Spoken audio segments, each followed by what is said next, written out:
alhamdulillah jamaah masih di Islam itu Indah dan hari ini kita sedang membahas tema yang luar biasa. Temanya adalah pahala yang tercuri, Masya Allah. Tapi ini maknanya positif ya. Positif, tapi sudah dijelaskan Ustaz Bani tadi. Betul, bagus sekali bahwa penjelasannya. mencuri itu kan mengambil hak orang. Ya. Tapi ini kan tidak Ini mengurangi. tidak sama sekali ya, lalu pahalanya juga tidak berkurang sama Udah sekali. juga.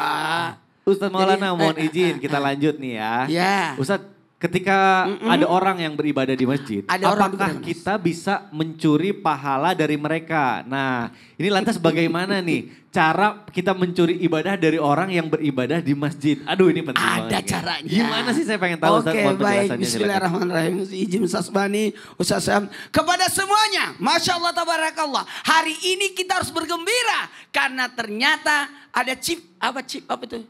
Chip apa kalau di game itu? Cheating. Cheating. Ya, Cheat. cheater. Itulah cheating.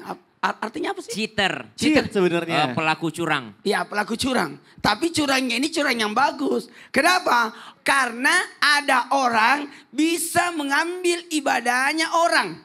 Hah, Wah, kok bisa gimana tuh, di Ustaz? masjid mencuri? Untuk apa? Mencuri pahala mereka.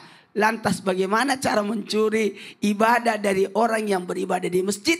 Ada caranya. Mau tahu caranya? Mau dong. tahu caranya? Mau. Yang pertama bangun masjid. Bangun masjid.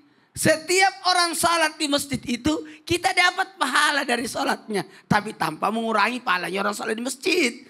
Jadi ini yang disebut tadi Ustaz Bani adalah bukan mencuri yang arahnya ke negatif. Justru arahnya yang ke positif. Karena kenapa? Alhamdulillah. Mohon izin ketika kita membangun masjid maka siapapun yang salat di dalamnya kita dapat pahala. Orang yang menyumbang semen, orang yang menyumbang tegel, orang yang menyumbang batu, orang yang menyumbang sesuatu yang dipakai di masjid, Masya Allah, tabarakallah, itu dapat pahala. Ada lagi nih caranya, bulan Ramadan kita masukkan Quran di masjid. Orang baca Quran, kita dapat pahala juga dari orang di masjid lagi ngaji. Itu teknik yang luar biasa. Bahkan kalau biasa aja ada orang meninggal biasanya ada pembagian Quran, pembagian surah Yasin. Itu digunakan orang, yakinlah itu jadi amal sedekah jariah. Ingat sekali lagi sedekah jariah yang didapat pahala. Adakan masjid, pohon wakaf, kemudian jalanan, mata air, pengairan. Kemudian ada buku-buku atau Quran yang diwakafkan. Apalagi menjadi pengurus masjid. Menjadi pengurus masjid. Di masjid lagi ada, kita ngurusin semuanya, insya Allah kita dapat pahala. Karena kenapa? Kita yang memudahkan ibadah orang.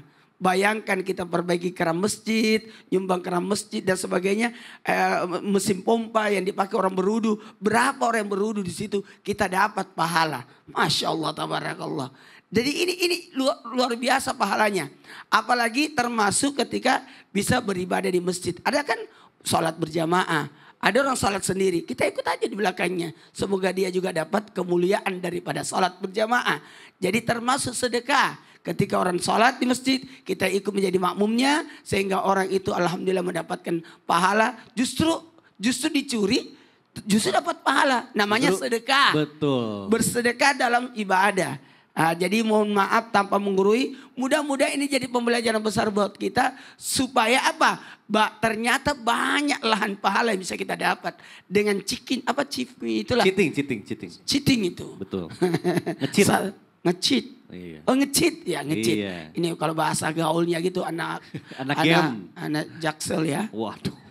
Kenapa jadi anak jaksel? Bukan anak jaksel. Bisa. Yang penting makan boba ya. Oh iya. Jadi mohon izin semuanya. Jadi banyak kita buat jalanan. Orang lewat ke masjid itu dapat pahala terus. Dan ada sekarang kan beli sendal itu yang dipakai tertulis musola ya. Iya betul. Itu berapa orang gunakan itu luar biasa. Betul, Jadi betul. Sebenarnya banyak yang bisa kita lakukan. Kalau mungkin tidak mungkin mesti kan banyak banget biayanya. Oh sedekah dengan sejadah. Tasbih banyak. Quran gitu, ya banyak sekali. Itu luar biasa. Masya Allah. Aduh, ternyata luar biasa. Ya banyak sekali ya cara-cara kita nge-cheat untuk mendapatkan pahala. In a good way nge-cheatnya. Aduh Masya Allah. Baik kita lanjut ya. Ustadz Bani mohon izin nih Afwan, saya masih ada pertanyaan. Ini dari tadi kita akan membahas masalah mencuri pahala dalam hal yang positif gitu ya. Nah ini ada kalanya katanya kita itu bisa mendapatkan atau bahkan ya mencuri pahala yang udah dikerjakan orang lain. Tapi ini maksudnya kayaknya gampang caranya itu yang pengen kita tahu tuh sebenarnya bagaimana sih maksudnya biar kita itu bisa mencuri pahala dari orang lain tersebut. Nah ini gimana Ustadz Bani mohon penjelasannya. Mohon izin Ustadz Syam, Ustadz Maulana, Mas Mikdad dan guru-guru kami dimanapun berada. Nah ini pertanyaannya kayaknya agak-agak beda nih dari pertanyaan-pertanyaan sebelumnya nih.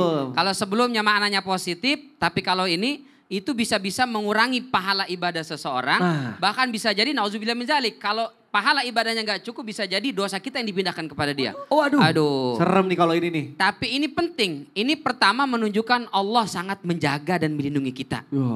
Supaya apa? Jangan sampai ada pahala ibadah kita yang pindah ke orang. Aduh. Dengan cara apa? Barang siapa yang beribadah beramal tapi dia tidak menjaga lisannya. Dia sakiti orang, dia zolimi orang lain, dia hina orang lain. Orang yang dia hina disakiti bersabar, secara diam-diam dia tanpa disadari sedang mentransfer pahalanya. Nauzubillah min dzalik. Kata Rasul sallallahu alaihi wasallam kepada para sahabat, "Atadruna manil muflis?" Tahukah kalian wahai para sahabatku siapa orang yang bangkrut? Lalu kata para sahabat, "Al-muflisu fina man la dirhama lahu wala mata." Orang bangkrut adalah yang enggak punya harta benda. Pekerjaan enggak punya, tempat tinggal enggak ada, serabutan ke sana kemari, pekerjaan yang mencukupi juga enggak bisa, kendaraan juga enggak punya. Itu bangkrut ya Rasul. Lalu kata Rasulullah SAW, al-muflis bukan yang itu. Lalu siapa? Man ya'ti yaumal qiyamah bisalatin wa siyamin wa sadaqatin. Au kama qala. Orang yang datang hari kiamat dia bawa pahala puasa, dia bawa pahala salat, dia bawa pahala sedekah. Sedekahnya banyak selama dia hidup.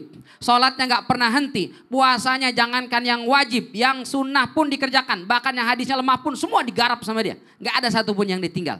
Tapi qad syatama hadza wa qadhafa hadza wa akala mala hadza wa safaka dama hadza. Tapi waktu di dunia dia memang ahli ibadah. Dia memang tak pernah tinggal tahajud, puasa Senin Kamis, sedekah nggak pernah tinggal. Tapi juga dia tak pernah tinggal untuk menghina orang lain, melecehkan orang lain, mengambil hak orang lain. Maka besok hari kiamat semua pahala ibadah tadi dipindahkan kepada orang yang dizoliminya ini. Nauzubillah. Bangkrut itu. Nauzubillah dzalik, bangkrut. Maka hati-hati banget nih. Kalau sudah diambil ternyata masih belum cukup juga. Boleh jadi saking banyaknya dia menghina atau saking banyaknya orang yang disakiti, dizolimi, dihina. Sehingga baru separuh, ini masih belum selesai nih. Pahala saya sudah habis ya Allah. Maka diambil dosa-dosa orang ini dipindahkan ke dia. Faturiha finnar. Maka dia dilemparkan ke dalam neraka. Jadi ada orang rajin ibadah masuk neraka. Kenapa? Tak bisa menjaga lisan. Makanya Rasul sallallahu alaihi wasallam katakan kepada kita, wa inna sahiba khuluqil hasan la yablughu darajata sahibas saumi wassalah, sahibi saumi wassalah. Ada orang-orang itu yang akhlaknya baik, ibadahnya biasa-biasa aja, tapi tutur katanya lembut, sikapnya dijaga, tidak mau menyakiti orang lain, tidak mau mengambil yang bukan haknya, yang syubhat-syubhat tidak mau didekati, apalagi yang haram. Akhlaknya Masya Allah luar biasa, ibadahnya biasa-biasa saja. Kata Rasulullah, nih orang duluan masuk surganya, bisa melewati, melampaui dan mengalahkan ahli ibadah yang rajin dan gemar ibadahnya, tapi akhlaknya kurang baik. Yuk kita jaga akhlak kita ini. Sayang banget puasa kita banyak besok bulan suci Ramadan, habis cuma dikasih ke orang. Berkali-kali kita khatam hanya buat dikasih ke orang. Nauzubillah, summa nauzubillah. Jadi gini, coba Mikdad ledekin aku. Ustadz Maulana dari kemarin pasti itu belum ganti baju. Masa bajunya itu aja sih. Jadi aku diomongin kan, jadi aku diam aja. Supaya pahalanya saya ambil. Aduh. Gitu caranya mentransfer pahala. Jadi kita memang kadang suka nggak disadari ya namanya ngomongin orang itu. Apalagi kalau ngumpul sama teman-teman. Tapi secara tidak langsung ternyata pahala kita nanti itu diambil gitu ya sama dia. Aduh itu yang harus kita jaga tuh Masya Allah. Kalau kita dihina orang diam aja ya. Kita diam aja. Supaya kita curi pahala dia. Betul. Nah berarti kita sekarang udah tahu bagaimana cara menyikapinya kalau ada orang julid sama kita. Duh Masya Allah. Dan ternyata ini udah banyak banget nih jamaah yang sudah kirim pertanyaan ke sosial media Islam Itu Indah. Makanya langsung aja kita kasih kesempatan dalam segmen Tanya Dong Ustadz. Kami semua tanya dong Ustadz. Masya Allah, baik sudah ada pertanyaan pertama yang dipilih oleh tim Islam Itu Indah. Ini dari Instagram @_x441m. Waduh ini namanya siapa ya? Baik, Assalamualaikum, waalaikumsalam warahmatullahi wabarakatuh. Ustadz izin bertanya bagaimana jika keluarga lagi adain syukuran tapi ada yang tidak kebagian makanan. Nah ternyata yang gak kebagian itu nungguin. Apakah amalan ibadah keluarga tersebut yang dilakukan itu sia-sia dan tercuri Ustadz? Waduh ini Ustadznya boleh dijawab nih melalui tausiah mungkin silakan guru. Baik, bismillahirrahmanirrahim. Tapi guruku, Ustadz Bani, Ustadz Maulana, Mas Bikdat, serta guru-guru kami melakukan Allah subhanahu wa ta'ala. Bismillahi masyaallah la yasuqul khaira illallah. Bismillahi masyaallah la yasrifus su'a illallah. Bismillahi masyaallah ma kana min ni'matin faminallah. Bismillahi masyaallah la haula wa la quwata illa billah. Amalan, pahala yang tercuri selanjutnya adalah ketika ya yang dirangkum oleh teman-teman Islam itu adalah ketika seseorang zalim terhadap tetangganya. Adalah ketika seseorang menyakiti perasaan tetangganya. Adalah ketika seseorang tidak peduli terhadap lingkungannya. Ketika seseorang tidak peka terhadap tetangganya, maka Nabi SAW menegaskan perkara tetangga ini tentang perihal tetangga yang mana Nabi SAW mengingatkan man kana yu'minu billahi wal yaumil akhir. Siapa yang mengaku beriman kepada Allah dan mengaku beriman terhadap hari akhirat, fal yukrim jarah, maka hendaklah mereka memuliakan tetangganya. Subhanallah. Dan salah satu bentuk tidak memuliakan tetangga adalah ketika dia tertidur lelap karena kekenyangan, sedangkan tetangganya nggak bisa tidur karena kelaparan, sementara yang tidur kekenyangan tadi tahu bahwa dia punya tetangga yang kelaparan. Dan orang ini habis pahalanya, subhanallah. Habis dianggap dia sebagai orang yang zalim. Kenapa? Karena membiarkan tetangganya kelaparan. Ini hebat banget ini perkara tetangga ini. Kenapa? Karena Nabi SAW tidak milah-milih tetangga yang bagaimana. Yang jelas tetangga sudah. Mau muslim, mau non muslim, mau baik, tidak baik. Mau berakhlak, tidak berakhlak. Mau dia orang yang adil atau dia orang yang zalim. Yang jelas tetangga. Yang mana sih tetangga? Kata ulama 40 rumah ke depan, 40 rumah ke kanan, 40 rumah ke kiri, 40 rumah ke belakang. Subhanallah satu RT lah barangkali ya kalau kurang lebih seperti itu. Maka itu masih terhitung adalah tetangga. Kalau mungkin komplek ya satu komplek gitu. Yang jelas satu blok ya. Yang jelas kita masih tahu bahwa dia kelaparan nih. Kita jangan sampai tidur dalam keadaan kekenyangan. Saking pentingnya Rasulullah sampai mengingatkan begini. Kalau lagi masak tuh perbanyak kuahnya gitu. Kalau lagi masak sayur perbanyak gitu. Biar apa? Biar bisa dikirimin kepada tetangga. Ustadz, tetangga saya zalim.